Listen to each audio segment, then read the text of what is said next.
Are you bored of the same protein shake every day, just tasting the same, super mediocre, super mid, nothing exciting? Well, fuel your body the right way at One Stop Nutrition. From high quality supplements to protein packed shakes and healthy meals, they've got everything you need to recover, perform, and stay on top of your game all in one stop.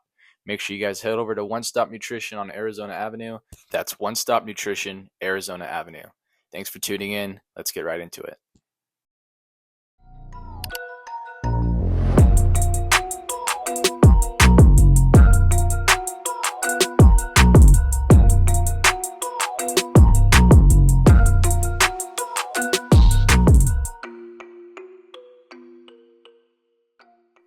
Holy crap, guys. Welcome back to episode 7 of the TCT podcast. To be honest, I never thought I would say that again, but here we are. We got a lot of requests on the pod to bring it back, and we're back, baby. We're back, and we're going to try and stay consistent with it. And I just want to appreciate you guys for tuning in today. And if you've already seen the title of the video, we're just going to be talking about rankings, stats, showcases, and really why it's just kind of irrelevant at a certain age and at a certain level of your baseball career.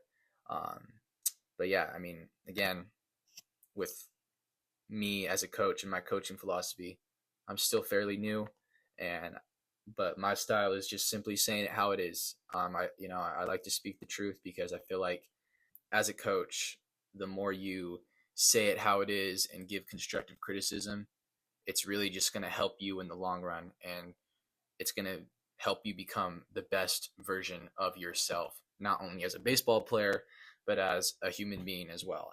So we'll just get right into it. And, to me as a new coach and player who is still pretty fresh out of the game, over the years, what I've gathered from rankings and how players react to what number they are, and if that's in state or in the nation, and also if you're paying attention, you get to see what type of player they are as well, and where their mentality is at, right? So for example, if I have a kid who, let's say he's an underclassman and he's ranked 15th shortstop in the nation, 15th shortstop in Arizona, and he's like 80th in the nation, and he uses that as his personality and rocks around with an ego, what are you showing me?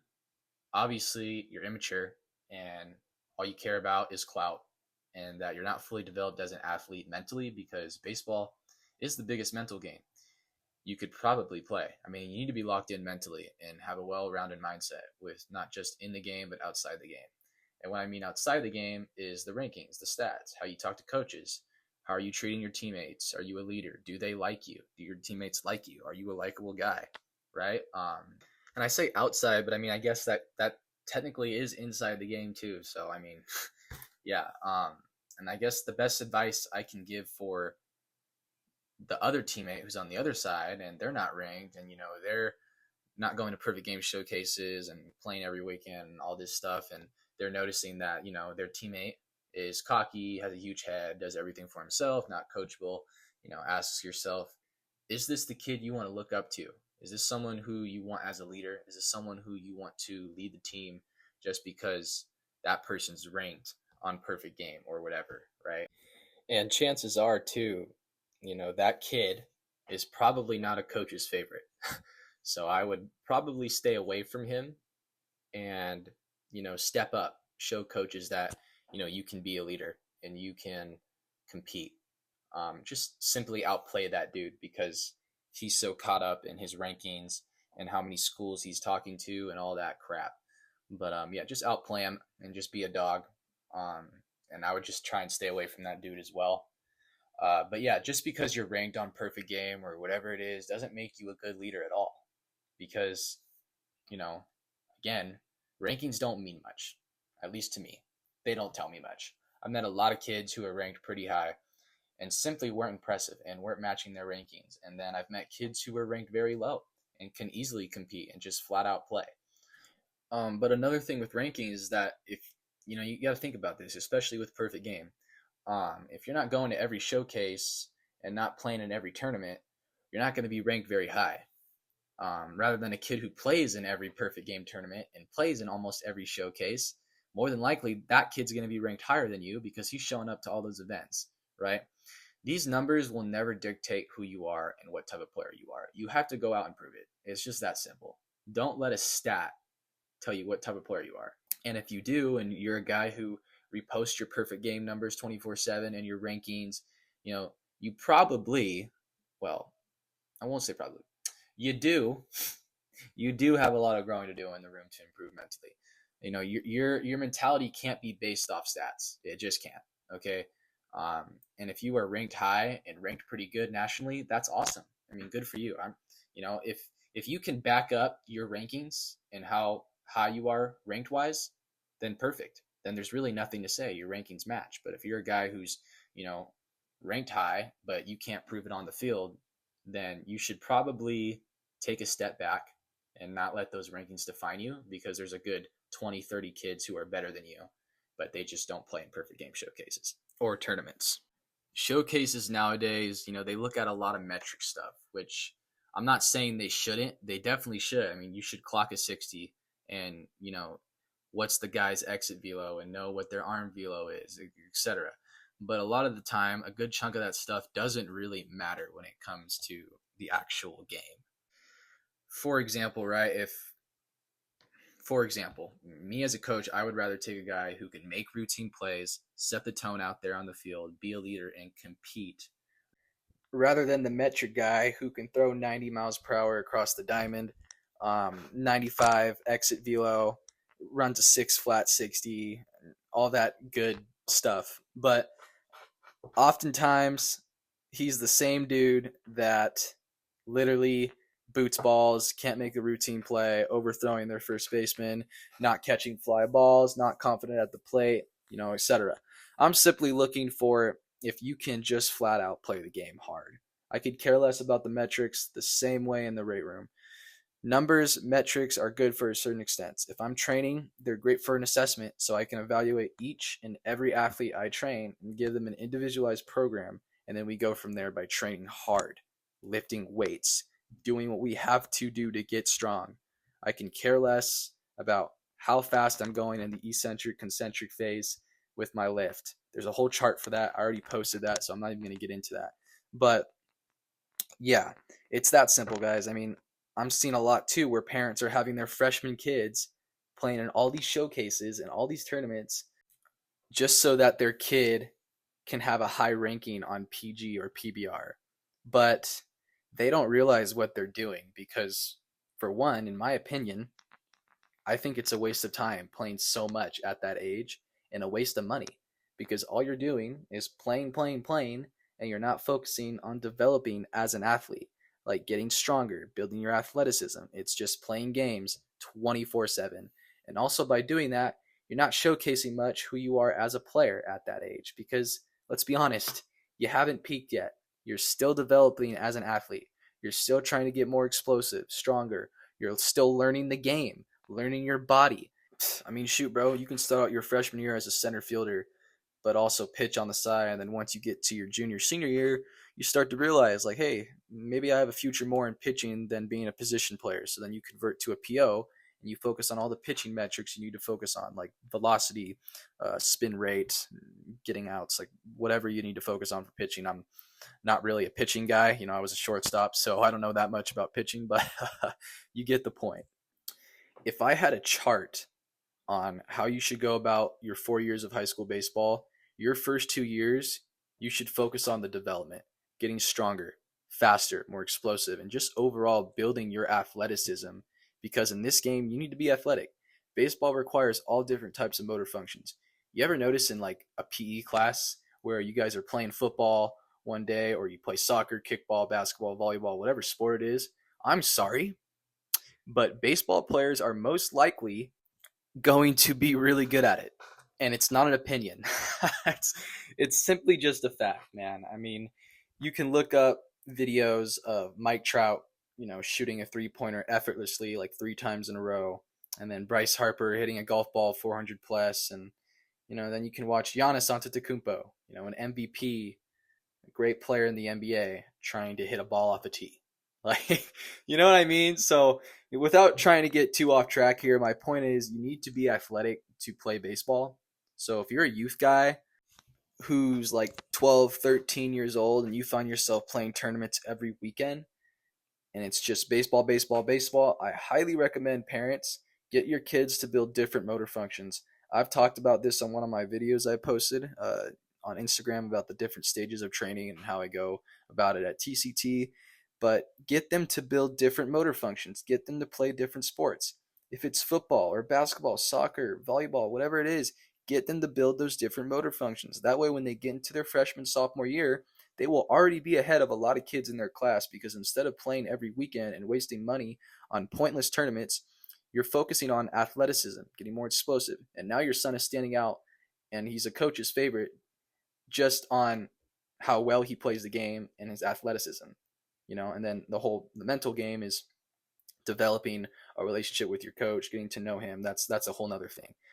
But people don't think about this stuff because again, they're worried about rankings and stats, but that's not what's important, especially in the youth. Nobody cares about that. You're not getting looked at 12U. I'm sorry, but the New York Yankees are not looking at your 12-year-old son, and the LSU is not coming to your 12U games. Like, okay, so just have fun, dude. Have fun. I mean, in my opinion, at that age, baseball should just be about having fun and creating memories. It shouldn't be too competitive at all. You should be able to look back and have a story to tell and just be like, hey, remember when we did this? Remember when we played this game in the hotel? And remember when we did all that stuff? Remember we did that game in the dugout before games? Remember when coach used to do this? That's how it should be. It should just be about fun, making memories. Don't make it miserable, okay? Youth coaches, do not make it miserable for these kids.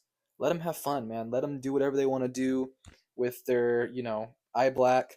Let them, obviously it's a little different now with me. I didn't really grow up playing with all this gear. They got the ice cream gloves and all the different colored bats. I grew up on the orange Mako.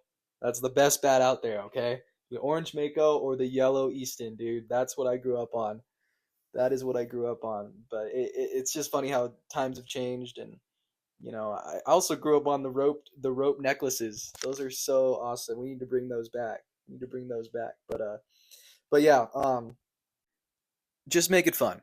The whole moral purpose really at that age is for them to create memories and to be able to look back on that type of stuff. So baseball only gets harder as you continue to play it, and eventually it becomes more of a job than just a hobby. And especially if you want to go as far as you want to go, as far as possible. But again, don't waste your time spending money on showcases, parents, for your eighth grade, freshman, sophomore kid, because it doesn't tell you much. It doesn't really showcase much to recruiters, scouts. I promise it doesn't, okay? Because your son is not at peak yet, all right? Timmy has not peaked. He is still trying to develop and be a better baseball player, okay? So he has still so much room to get better. But by your junior or senior year, yes, this is the time when you can start playing showcases and start playing in tournaments and getting your son's name out there, especially with the new recruiting rule. Because you can't even, your freshman, sophomore year, why waste your time going to all these showcases and getting stats and trying to get ranked high, right? When you can't even get looked at. Scouts, recruiters, they can't even look or talk to your son, your freshman, sophomore year. So it's just a waste of money, in my opinion. It's a waste of time. I would rather highly recommend you, and invest in training and building athleticism for your kid for those first 2 years, because that's what's important. I mean, it really is. You don't want him to be behind because all he did was play baseball, baseball, baseball, and he's not athletic. He's very bare minimum athletic. I've already kind of touched on that, but yeah. And again, I'm not trying to offend anyone by this. This is my coaching style, and I simply say it how it is, and you can take it how you want it. But I'm just here for this generation of baseball because I truly care, man. I truly care with all my clients and all my athletes I've trained with me. I mean, you can ask anyone, and I don't really charge a whole lot either, and that's not why. That's not why. I mean, I could care less. Like if we didn't need money and finances, we didn't need finances to make a living, I would honestly do this for free. But unfortunately, that's not the reality. So again, at this point, I'm being the dead horse, but less playing every weekend at a young age and more developing yourself as an athlete. Because I'm telling you, in the long run, it's going to work out. It's going to work out. And also, if you're 13, 14, even freshman, and all you do is play tournaments every weekend, you are literally hurting the longevity of your career. You're most likely going to have an arm injury, or an injury of some sort, I'm just saying arm because I've seen a lot with athletes, but if it's usually an elbow or a rotator cuff, but whatever it is, you're most likely going to have an injury due to overuse because all you do and all you did was play, play, play, play, play, and practice, practice, practice, instead of focusing on yourself and your body and developing yourself and recovering, etc. So think about it this way: don't focus on rankings and stats and going to all these showcases because you're hurting the longevity of your career, and you're more likely to get hurt your junior senior year, which is really the two most important years of your whole high school career. And I just don't think that's worth playing all these tournaments at such a young age just for that to happen. So again, I'm sorry if this offends anyone. I hope it doesn't. I don't really think I'm saying anything too offensive. I'm just kind of saying it how it is. But I started TCT to simply help other athletes and help parents get a different perspective on things, because nowadays all this type of stuff that I've been talking about, rankings, tournaments, all this stuff, it's so normalized, and it's just like it's okay to think, yeah, rankings is good. Rankings, numbers, stats, play, play, play. But I don't think this is, I don't think that's important. It really isn't. So you can ask anyone I train or anyone I've worked with. I say it how it is because I truly care. And, sometimes you're not going to like it and you're not going to like what I have to say, but I tell the truth. I tell the truth. And I'm not someone who likes to surround myself with people who are obsessed with me and just a bunch of yes men. I like to surround myself with people who are there for me and who are gonna tell me, how it is, and who are gonna be there to help me. Like, hey, you should do this, or you should try this.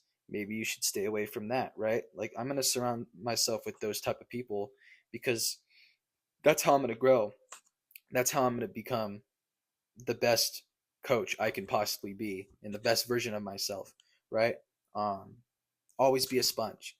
That's another thing for players. Always be a sponge. I mean, always be willing to learn something. Sometimes you can learn, really good things, pick up on good things, and then sometimes, you know, you can literally learn on what not to do from other people. Maybe I shouldn't do what this guy is doing, right? So that's why I'm just saying, always be a sponge. And as a player, you need to be coachable. Okay, you don't know everything. I'm sorry, you don't. You need to be coachable. Listen to your coaches. That's how you get on their side. Just like how I don't know everything, right? I mean, I'd be a liar if I said I did. Like, if any coach says it tells you, I mean, no good coach is going to say, I know everything. I know everything. Listen to me. So, you do have a coach like that. They probably don't know everything, and they're probably not sure of what they're feeding you. I mean, think about it this way. If you have a coach that's trying to tell you all these things and trying to tell you how it is, it's most likely because they care about you and they see something in you. And yeah, and they just want what's best for you, man. And, if you blow them off and let it be one ear out the other type thing, eventually they're going to get tired of you and they're not going to even want to help you out anymore. And that's not a good thing. That's the last thing you want. You want a coach who's going to be on you and who's going to be trying to help you. And there's a good chance that you've been told this too, right? You want your coach to, talk to you, and you want your coach to coach you. It's an issue when they stop talking to you. That's I'm sure you've heard that tons of times, any athlete. So yeah, again, reflecting on what we talked about, rankings, pointless, stats, pointless, even verbal commits, pointless.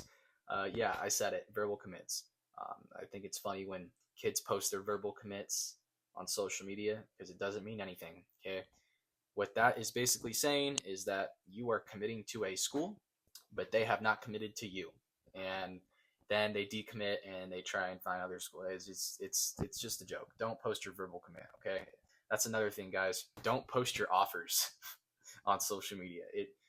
Please, it's the biggest turnoff for a recruiter. It really is. Like, they're not going to want you, okay? Because again, it goes back to the rankings and showing us what type of mentality you have, right? And you don't want to be that guy that just focuses on all the clout, okay? Trust me, nothing good comes out of that, okay? In fact, I know a good amount of kids who committed their freshman sophomore year, and this was back when the whole freshman sophomore recruiting thing wasn't like a thing where you couldn't talk to kids. But yeah, they committed early in high school, and then by their senior year, they decommitted to a JUCO in Arizona. Which, by the way, I think Arizona JUCOs are better than a lot of D3 schools, and they can just straight out compete. But yeah, to my point, don't be a clout guy, okay? Because you're really just setting yourself up for failure. All right, if you have offers, perfect. See how many you can get. Honestly, see how many you can get. I mean, especially if you know how much potential you have, you know that you're not just going to get one offer. You know you're going to get multiple offers. My senior year, I pretty much had almost every offer from every JUCO here in Arizona, from D1 to D2, and I stuck with Chandler Gilbert because really that was the dream JUCO for me, and that's where I wanted to go, and it was super close to where I was, and it was a great school, and they were ranked, and yeah, they're a really good program over there. But yeah, man, rankings and all this stuff, it's pointless. Okay, focus on development and building your athleticism, becoming the best athlete you can possibly be, and just learning the game. Some people that I watch when I was, and just learning the game. Some people that I've watched when I was younger, and I would literally take notes off of Nate Trotsky and his podcasts and his videos, his infield videos he would make. The guy is brilliant. I mean, he talked about everything, the mental game.